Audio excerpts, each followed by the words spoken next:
আইটেনিটা কিন্তু ভালো করে ঠিক কি নিয়ে কথা বলছিস রে তোরা? ওই আমাদের গোয়া ট্রিপটা নিয়ে। এমা আমরা গোয়া যাচ্ছি, আগে বলবি তো আমি ছুটিটা অ্যাপ্লাই করি। তারা শুভ বলছি আমরা 4 জন যাচ্ছি। তাই আমাকে জিজ্ঞেস করার প্রয়োজনও মনে করিসনি? ওই এক্সট্রা টিকিট ছিল না, নেক্সট টাইম শিওর বলবো। Next time. এই তোকে বলছি না সকাল থেকে রাহুলের গিফটের 2000 টাকাটা পাঠা, কতবার বলতে হবে তোকে?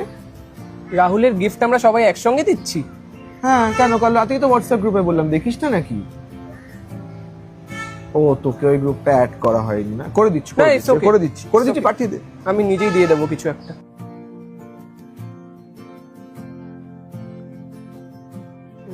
তুই চাপ নিস না, সব ঠিক হয়ে যাবে, আমি বলছি। কি হয়েছে রে? আরে কিছু না, ওর একটু রিলেশনশিপে প্রবলেম চলছে। এমা কেন, সব তো ঠিকই চলছিল। ভাই তুই এখন একটু যা, একটু পার্সোনাল কথা আছে, পরে ডেকে নেবো তোকে। তুই মাইন্ড করলি না তো আবার এই নিয়ে? আমি কিছু মাইন্ড করলে কি তোরা কিছু মাইন্ড করবি? না তো, then it's okay.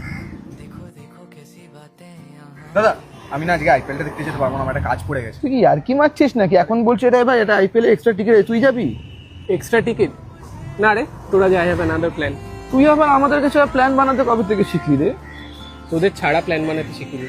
যেখানে নিজের গুরুত্ব নেই সেখান থেকে বেরিয়ে ভালো থাকতে শিখে গেছি। আসলাম।